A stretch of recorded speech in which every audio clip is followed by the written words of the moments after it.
Eu sei, eu sei que eu não falar, vocês vão querer saber o que é que eu. Todo dia esse programa cria uma situação diferente. É um programa cultural. Aqui, ó. Aqui tem cebola fervida. Aqui tem capim santo, que a gente chama capim da Lapa, ó. Nesse chá. Aqui tem erva doce. O erva doce é um capim natural que a gente cria, tem aqui. É muito gostoso, muito tranquilo. E tem a ervacideira que toda mãe conhece. E a gengibre que a gente planta aqui mesmo, entendeu? O Vicente faz esse combinado, tanto faz à noite como faz o dia. Ele é bem melhor do que qualquer medicamento farmacêutico. Eu não estou aqui combatendo o cartel das farmácias, não. Mas é isso aí que eu tomo todos os dias, eu faço. Na hora de dormir.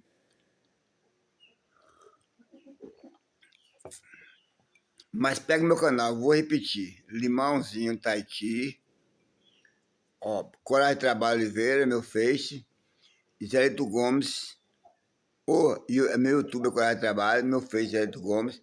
Aqui é o gengibre, que todo mundo conhece. Aqui o erva doce. Aqui é o capim da Lapa, ou então capim santo chamado.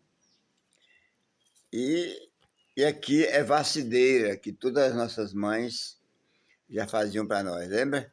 Então essa é a voz de Deus, me dá licença entrar no seu lar agora. Eu vou sentar no seu sofá, ficar bem à vontade e falar o que está no meu coração, tá bom? Me dá licença. Essa é mais uma programação ao vivo, estou aqui na minha fazenda, degustando dessa coisa que eu faço aqui na natureza. Eu queria falar um pouquinho. O nome bíblico não é bem mazela, mazela da vida. Mas tem pessoas que carregam suas mazelas. Eu vou dar só um exemplo. Jesus vinha de uma região atravessando o mar. Você pode olhar que eu não gosto de falar a Bíblia, porque eu faço questão que vocês estude Bíblia, né? E leiam para ficar por dentro. Porque se ler Bíblia, se você não lê Bíblia, você vai pegar o microfone em uma igreja, em uma denominação qualquer, começa a falar de roupa, começa a falar de batom, começa a falar de coisas, sapato, coisa que não tem nada a ver. Vamos falar do que Jesus fez. Uma cidade de Cafarnaum.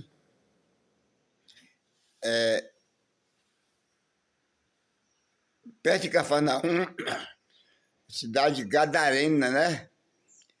E ali tinha um homem que ele diz a Bíblia que quando ele entrava na mazela da vida dos demônios o atacavam, não tinha corrente que segurasse ele. Não tinham cadeias que atasse ele. Aí certo dia passa Jesus, eu quero dizer para você o poder que Jesus tem. Às vezes nós temos nossas dificuldades, nossas lutas, mas o poder que Jesus tem. Jesus tem muito poder, tem muita graça, muita misericórdia em tudo, tudo na nossa vida. Se você acreditar em Jesus, nós erramos todos os dias, todas as horas, aí não tem jeito. Erramos no falar, no pensar, no agir, no coagir um irmão, no ser coagido, né? Enfim. Mas Jesus passa com o discípulo dele ali, tem um homem lá fora, todo ralado, todo machucado, todo ferido de pedra, ele caía, se batia nas pedras. Aí Jesus pergunta a alguém quem era esse homem. Aí disseram, ele é o demônio daqui de Gadareno. Quando o demônio ataca ele, não tem cadeia que ele não quebra, não tem corrente que ele não quebra. Só que tem uma diferença aqui agora, nessa palavra. Uma cadeia você pode derrubar com uma máquina, uma empilhadeira. Uma corrente você pode cortar ela com eletricidade, né? Uma força elétrica. E o mal, Jesus pode destruir com a sua palavra. Diz a Bíblia que Jesus, ao encostar nele, ele gritou logo: Mestre, não me mande para o inferno, não, porque lá é bruto, lá é doído. Olha que eu não falo em diabo, nem falo em inferno, né? Só falo em Jesus. Mas essa mensagem é obrigado eu falar. Não me mande de volta para o inferno, não, porque eu não aguento o calor de lá. São minhas palavras. Eu não aguento o tormento de lá.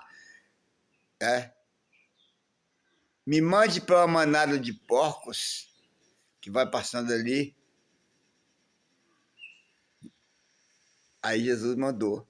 Diz a Bíblia, né?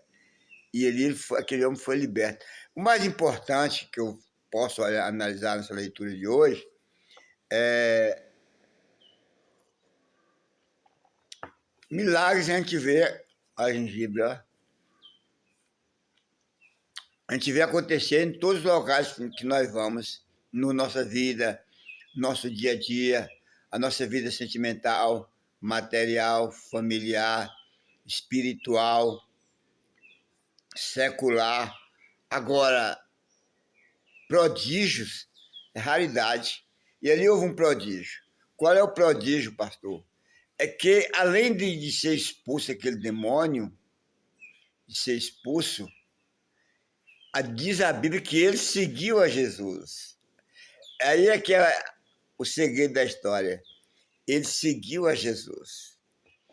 Quando Jesus saiu daquela cidade de Gadarense, se você for ler a Bíblia, você vai ver que ele seguiu a Jesus. Ele foi tranquilo, calmo, foi liberto, transformado, porque só Jesus nos transforma. Não adianta você querer colocar cadeia no outro, colocar algemas, correntes, tranqueiras, porque só Jesus liberta. Só Jesus pode quebrar um... Eu vou dar só um exemplo aqui, de palavra. Quando Paulo e Silas estavam presos, sem culpa, inocentes, diz que à meia-noite, diz aqui a Bíblia, não vou ler para você procurar ler, né? Está no Novo Testamento, que ele começou a louvar a Deus. A cadeia estava superlotada de presos. Só para você ver o poder, as mazelas e o milagre de Deus. E quando Paulo e Silas cantavam ali, começou agora os alicerces daquela cadeia se balançarem. Os alicerces se balançarem. Às vezes, os alicerces da nossa vida estão ali parados, eles estão atados, estão amarrados.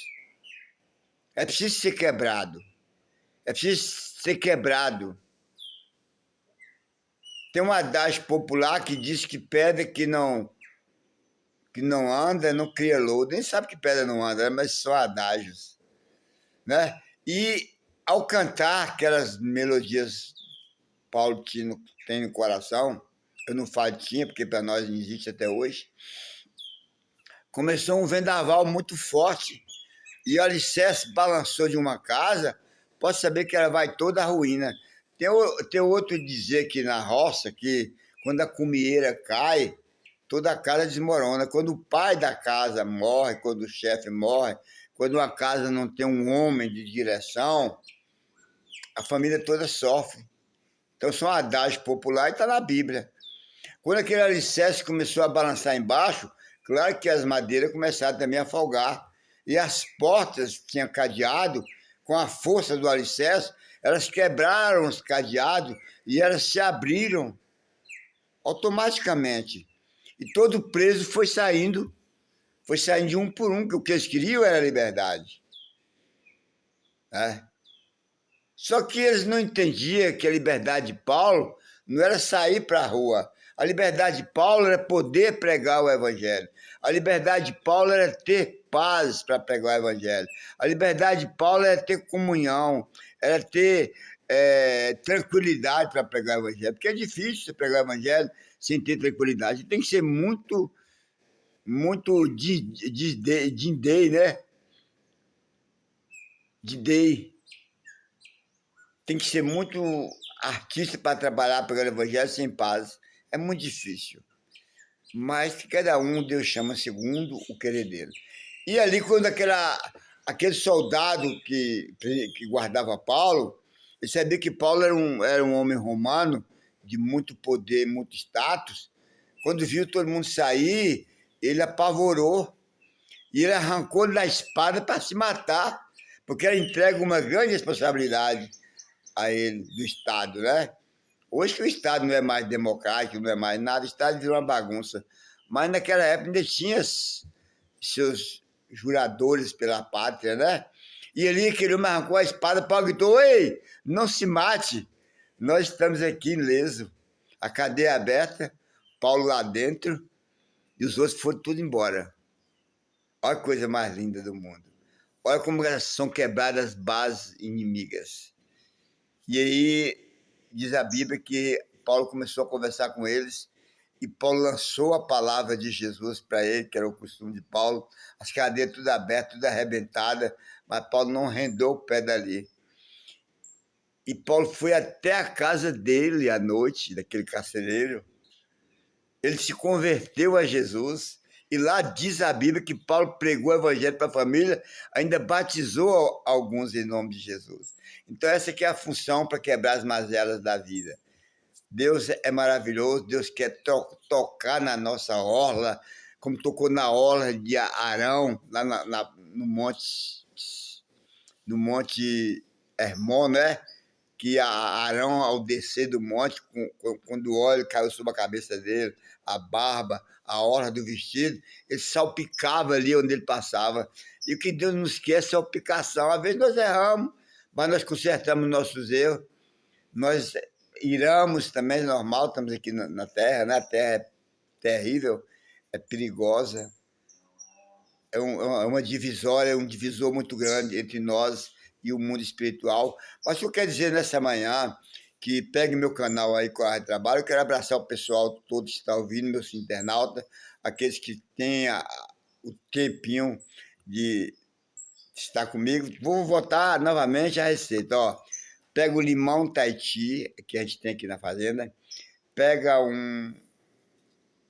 meu Deus, esqueci o nome disso aqui, erva doce, a gente tem aqui na fazenda, pega capim santo, o capim da Lapa, que a gente tem na fazenda, pega ervacideira, pega a cebola e faz todos os dias um chá desse para você dormir, quando você acordar, porque é uma limpeza de organismo. Essa é a voz desse solar. Eu quero abraçar a Crismel, que mesmo me ligou ontem, perguntando como é que estava a minha saúde. Crismel, eu faço igual aquela mulher, eu não esqueci o nome dela agora, Naim, né? Como a Eliseu perguntou, como é que vai teu marido? Vai bem. O filho já morto, né? E seu filho, vai tudo bem, meu senhor. Então, Crismel, obrigado por ter lembrado de mim. Magnoel, eu estou passando por um processo de restauração na minha própria carne, né? Joguei futebol 30 anos, aí meu desgaste agora na bacia, né? Eu tenho que colocar uma prótese, senão eu vou parar numa cadeira de roda. Mas eu creio que Deus, não estou profetizando isso, é a única saída. Então estamos encaminhando os exames, tentando colocar pelo SUS, porque nem eu, nem a minha família toda vai achar 50 mil reais para fazer uma operação dessa. Ainda não está ao meu alcance. Aí o povo fala, mas Deus não tem dinheiro, Deus não tem banco. Ele pode abrir uma porta e a coisa acontecer. Essa é a voz de Deus seu lar, é mais uma explosão de audiência. Eu quero abraçar nessa manhã todos aqueles internautas que são ligados, firmes no programa, que não pedem. Essa é a voz de Deus seu lar. Eu sou o pastor Zé Listo, estou aqui direto da minha fazenda, né? Olha meu canarinho cantando, olha. Coragem e trabalho.